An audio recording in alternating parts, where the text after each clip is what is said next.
Okay, hello everyone. Let's go ahead and take a look at section 8E and F, which are tree diagrams and sampling with and without replacement.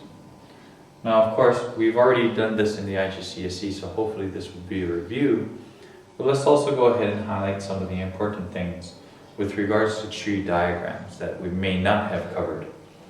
Now let's again go ahead and take a look at our situation in having 3 blue marbles and 7 red marbles. Again, the only difference is the color.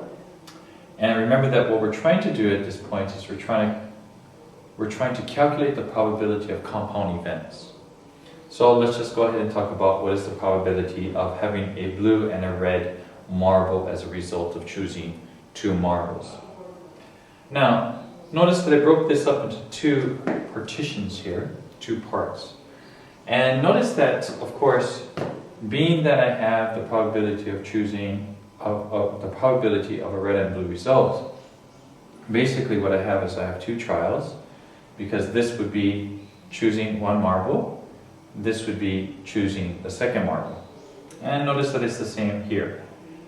Now also notice that this part, which is the first trial, of course, represents the simple event of choosing a marble, and thus what you have here in the parentheses represents the simple probability of, say, for example, choosing a red or choosing a blue.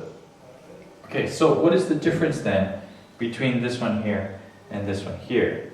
Well, notice that what we have is that 7/10, 3/10 here, 7/10, 3/10 here. But for the second trial, we have R here being 6/9, B being 3/9. This one over here, R being 7/9, B being 2/9.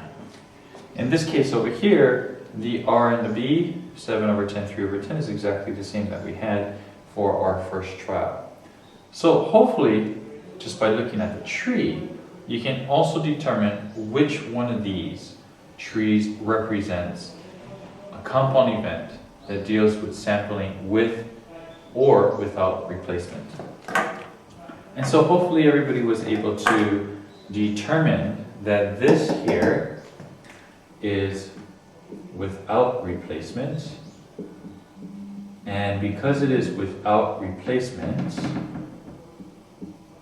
we know that this is going to be a dependent compound event. Now this one here, of course, being that we have all of the different simple probabilities being the same, we know that this is with replacement.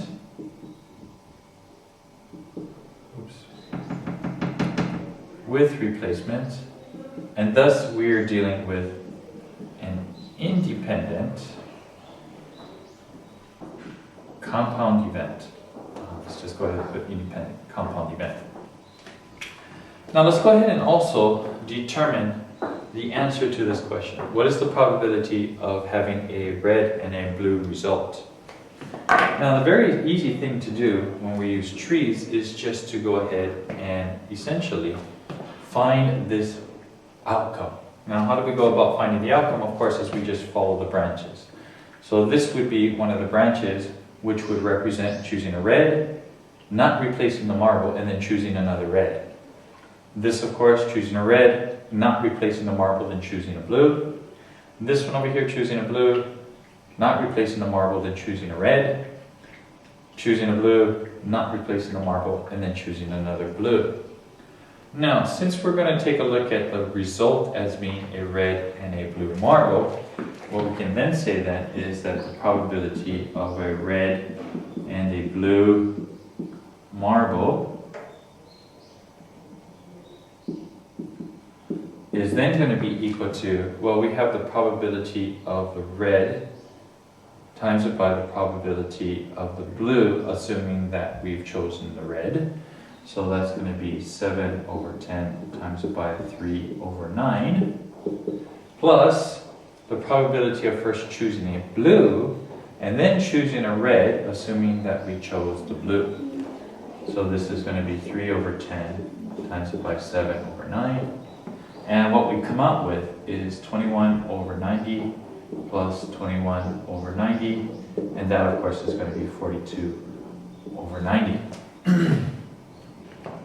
Now let's go ahead and take a look at what happens to the same exact probability question if we do not have with replacement and these events being independent.